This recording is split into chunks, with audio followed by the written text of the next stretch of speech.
ya sebagai pemilik perkara tentu ya bisa saja memanggil yang bersangkutan itu sebagai saksi untuk diperiksa di persidangan gitu. Majelis hakim dalam memeriksa mengadili suatu perkara ya bagi perkara pidana tentu didasarkan pada surat dakwaan jaksa penuntut umum itu koridornya. Nah, jaksa penuntut umum dalam menyusun surat dakwaannya tentu berdasarkan fakta-fakta dalam berkas perkara itu ya tidak boleh lari dari situ. Nah, berkas perkara disusun oleh penyidik berdasarkan bukti-bukti yang diperoleh dalam proses penyidikan. Itu dulu prinsipnya. Nah, tentu dalam kaitan perkara ini kan ada beberapa orang yang sudah statusnya menjadi terdakwa. Ya. Dan tentu jaksa penuntut umum dalam menyusun surat dakwaannya tentu didasarkan pada fakta-fakta yang ada di dalam berkas perkara. Nah, seperti yang dipertanyakan teman-teman media. Nah, lalu seperti apa nanti? Maka kita lihat dalam proses persidangan ini, ya. Karena apa? Karena proses persidangan ini dilakukan adalah untuk mencari kebenaran material yang didasarkan pada berbagai alat bukti. Nah, dan nanti keterangan saksi-saksi, kemudian apakah ada bukti surat, misalnya, bagaimana keterangan dari para terdakwa, kemudian bagaimana petunjuk, ya. Nah, inilah yang akan dinilai oleh majelis hakim. Nah, tetapi sekali lagi bahwa penuntut umum dalam surat dakwaannya itu ya bahwa ada pihak-pihak yang disebut di situ tentu itu didasarkan pada adanya fakta itu di dalam berkas perkara. Nah, namun ya yang kedua tentu pertanyaannya adalah apakah yang bersangkutan termasuk menjadi saksi dalam berkas perkara, ya itu yang harus kita cek ya. Kalau yang bersangkutan masuk menjadi saksi dalam berkas perkara ini, tentu penuntut umum selaku pihak yang dibebankan pembuktian ya sebagai pemilik perkara tentu ya bisa saja memanggil yang bersangkutan itu sebagai saksi untuk diperiksa di persidangan gitu. Nah, itu dia.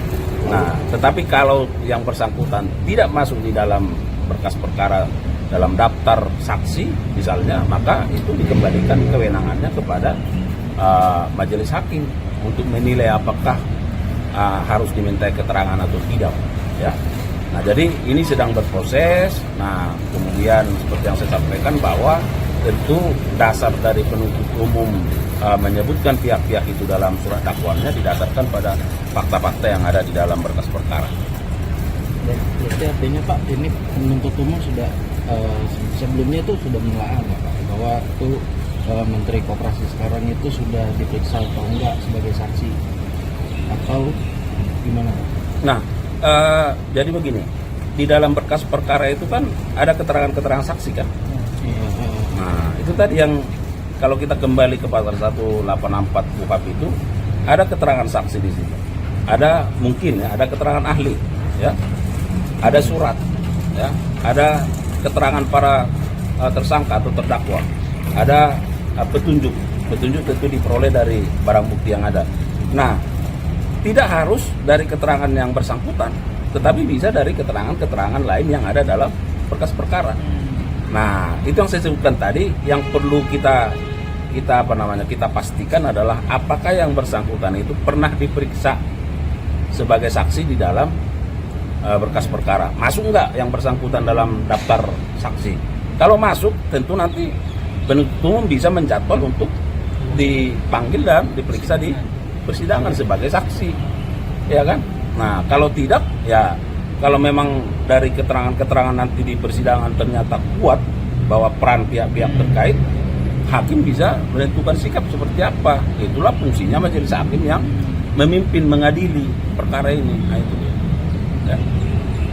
Keterangan saksi yang dihadirkan di persidangan selain dari Budi Ari, mereka menyebutkan ada keterkaitannya dengan Budi Ari ini terkait dana-dana yang masuk itu. Apakah Kejaksaan Agung sendiri akan menyelidiki secara terpisah selain dari pihak Polda gitu Pak? Nah, ini kan masih berproses. Ya kan baru dibacakan surat dakwaannya. Ya. Nah, jadi dibaca surat dakwaannya, kita lihat apakah para terdakwa ini mengajukan eksepsi? Nah, kalau mengajukan tentu akan ada jawaban lagi dari penuntut umum. Kemudian akan ada putusan sela ya. Kalau misalnya tidak mengajukan eksepsi, tentu akan diperiksa saksi-saksi.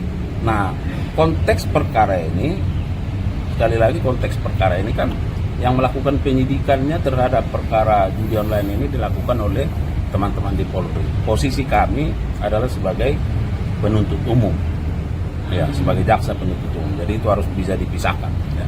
Pak, meskipun yang bersangkutan itu belum diperiksa sebagai saksi, ini kan di dalam surat dakwaan kemarin itu terang gitu bahwa dia mengakomodir 2 orang untuk masuk ke Komdigi, Kominfo kemarin itu untuk melakukan penjaringan situs-situs judi online dan menentukan tarif gitu. Dia juga mendapatkan bayaran. Nah, itu bukannya udah cukup keterangan dari para terdakwa sendiri untuk menghadirkan yang bersangkutan dalam persidangan, Pak? Apakah JPU akan meminta majelis hakim untuk menghadirkan yang bersangkutan dalam persidangan? Nah, itu yang saya sampaikan tadi. Nanti bagaimana proses persidangan ini akan kita lihat, ya kan? Nah, disitulah peran dari majelis hakim yang memimpin, memeriksa, mengadili perkara ini. Karena semua kan akan bermuara kepada majelis hakim. Apakah diperlukan keterangan yang bersangkutan? Misalnya nih, karena kita belum cek berkasnya nih, ya kan? Misalnya yang bersangkutan tidak masuk dalam daftar saksi, ya kan? Karena itu kan adalah saksi di luar berkas. Tapi kalau yang bersangkutan ada dalam daftar saksi di dalam berkas perkara, maka ya penuntut umum bisa saja menjadwal, ya kan? Tapi kalau yang bersangkutan tidak masuk di dalam daftar saksi di berkas perkara, maka semua berpulang kepada majelis hakim untuk menentukan seberapa penting, seberapa perlu keterangan yang bersangkutan harus dipanggil karena berada di luar